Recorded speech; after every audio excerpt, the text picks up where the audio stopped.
জেটে fly করতে চলেছি, যার একটা ফ্লাইটের মূল্য হলো $5,00,000। আর আমরা $25,000 প্রাইভেট জেটেতেও ফ্লাই করব, আর একটা $10,000 ফার্স্ট ক্লাস সিটেতেও, আর একটা ব্লিমেও, আরো অনেক কিছু। কিন্তু পৃথিবীর কিছু লাক্সারিয়াস প্লেনে যাত্রা করে কেমন লাগে সেটা দেখবার আগে আমরা পৃথিবীর সব থেকে সস্তা প্লেনে যাত্রা করব। এর অবস্থা খারাপ। এই নাও $1। আমি খুবই নার্ভাস। তোমার নার্ভাস হওয়ার কোনো দরকার নেই, আমি হাফ ডজন বার এটা করেছি। আপনি এটা 6 বার করেছেন। এর আওয়াজটা লন মুভার ইঞ্জিনের মতো কেন? পৃথিবীর সব থেকে সস্তা প্লেনে যাত্রা করার সময় এসে গেছে। আরে না, আরে না, ও মাই গড, ও না, আমরা অনেক জোরে যাচ্ছি ভাই। Bye Jimmy. এটা আমার একদমই সেফ মনে হচ্ছে না। ওর ক্যামেরার সঙ্গে Wow! এক্ষুনি ধাক্কা লাগছিল, একটুর জন্য বেঁচে গেল।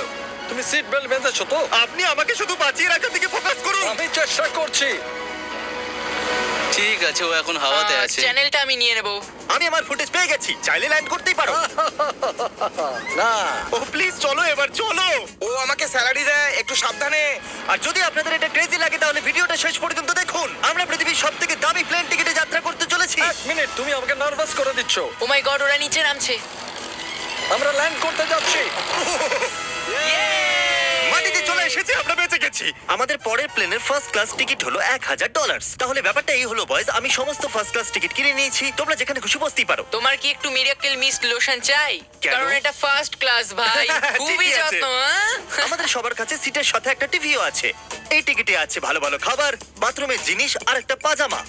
আমরা এগুলো বাড়িতে নিয়ে যেতে পারি কি? আর লম্বা ফ্লাইটের জন্য রিক্লাইন। এটা নিচে নেমে একটা বেডের মতো হওয়া উচিত। মনে হচ্ছে যেন কবরে আছি, বেশ ভালো হ্যাঁ, লাগলো। এটা সত্যি দারুণ। আর সব থেকে ভালো কথা, এই $1,000 টিকিটের সব থেকে বেস্ট পার্ট হলো আমাকে নোলানের সঙ্গে কথা বলতে হবে না।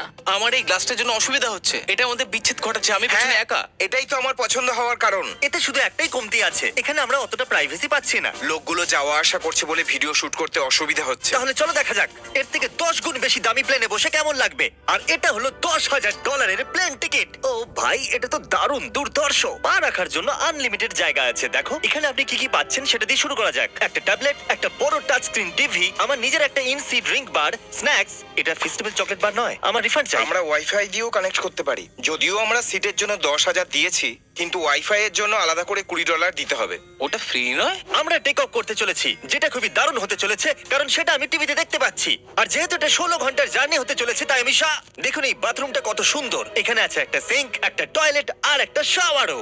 দারুণ ব্যাপার। একটু ওদিকে দেখো, আমরা শূন্যে প্রায় 30,000 ফুট উপরে আছি, আর আমি এখানে শাওয়ারও নিতে পারি। আর এর সাথে আমি আর বয়স যত খুশি গরমেট ফুড অর্ডার করতে পারি। আর শুধু এটাই নয়, সব থেকে ভালো জিনিসটা শেষে আছে। হাই, কি খবর? প্লেনের পিছন দিকে একটা প্রাইভেট লাউঞ্জ আছে।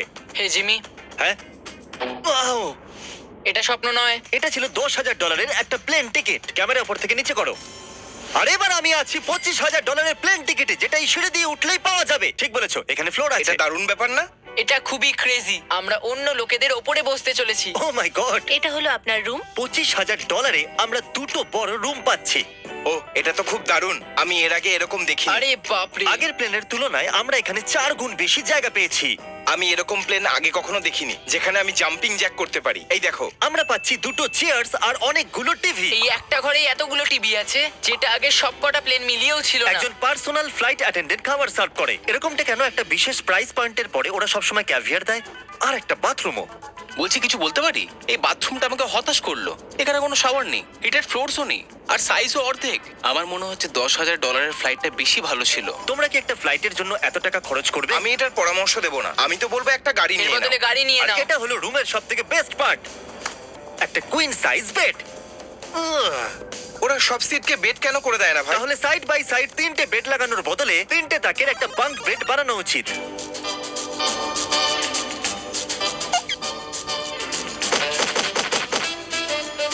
Good morning. ঘুম তো খুব সুন্দর হয়েছে। কাল উঠে পড়ো, আমরা ল্যান্ড করতে চলেছি। আমি একটা পাথরের মতো ঘুমিয়েছি। এটা ছিল পৃথিবীর সব থেকে দামি কমার্শিয়াল ফ্লাইট। এবার সময় এসেছে